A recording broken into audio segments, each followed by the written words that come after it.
waved with feverish passion in the stands of a World Cup final, snapped to attention by the wind over the Casa Rosada, or draped in quiet reverence on a national holiday. The flag of Argentina is a potent national symbol. Its deceptively simple design, 3 horizontal bands of celestial blue and white, with a golden, human-faced sun at its heart, is instantly recognizable. But this banner is far more than a mere emblem of statehood. It is a woven narrative, a rich tapestry of revolution, meteorology, and mythology that tells the story of the nation's very soul. To understand the Argentine flag is to understand the historical and ideological currents that shaped the country itself, revealing a masterclass in how a nation builds its identity from the sky down. The story of the colors begins with Manuel Belgrano, one of the key leaders of the Argentine War of Independence. In 1812, seeking to create a unifying symbol for his troops to distinguish them from Spanish royalist forces, he designed a cockade and then a flag using blue and white. The most widely accepted and practical origin for this choice is one of sublime simplicity. Belgrano was inspired by the colors of the sky above him during the first battles of the May Revolution. This was not just an aesthetic choice, it was a profound political and philosophical statement. For a nascent nation fighting to sever its colonial bonds, the sky represented freedom, boundless possibility, and a new horizon. By adopting the Celeste y Blanco, Argentina was symbolically placing itself under the authority of a new, natural power, severing ties with the earthly crowns of Europe. The flag became a declaration that the nation's only ceiling was the heavens itself.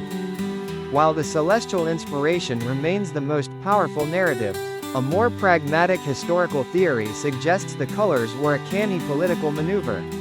The Spanish monarchy, under the House of Bourbon, also used blue and white as its dynastic colors.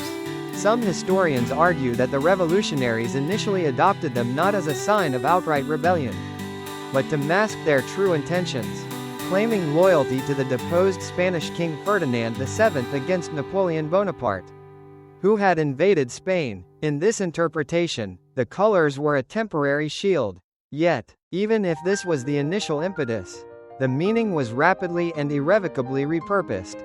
The sky narrative, championed by Belgrano, captured the popular imagination, transforming a symbol of potential political expediency into one of pure, revolutionary idealism. Resting between the 2 bands of sky blue is the central white stripe, a color imbued with layered significance. On a purely visual level, it completes the celestial image, representing the white clouds drifting across the pampas sky.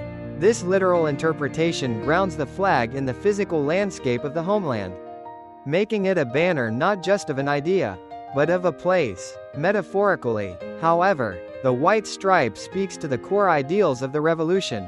White is a near universal symbol of purity, integrity, and peace. For the leaders of the new nation, it was a promise of a new form of governance, one uncorrupted by the perceived decadence and oppression of the Spanish viceroyalty. It also carries a subtle yet powerful connection to the nation's very name.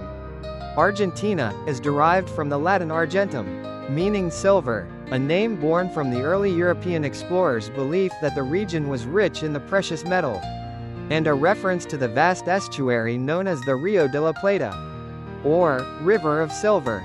The white stripe, therefore, dually serves as a representation of both the pure ideals of the new state and the silvery, foundational identity of the land itself. The final, and perhaps most fascinating, element was added in 1818, the radiant, golden sun emblazoned in the flag's center. This is the Sol de Mayo, or Son of May. Its historical origin points to a specific, almost miraculous moment on May 25, 1810, when the first autonomous government was formed in Buenos Aires. As the city's leading citizens debated their future, the sky was overcast and gloomy. But as the decision for independence was made, the clouds reportedly parted and the sun broke through, bathing the scene in light. This was immediately interpreted as a divine omen, a celestial blessing upon the revolutionary cause. Yet, a deeper analysis of the sun's design reveals a brilliant act of cultural and political syncretism. with its 16 straight and 16 undulating rays and distinct human face. The Sun of May is a direct and unmistakable evocation of Inti, the ancient sun god of the Inca Empire. This was no mere decorative flourish. By incorporating a powerful indigenous deity into their national emblem, the European-descended Creole leaders were achieving several practical goals at once.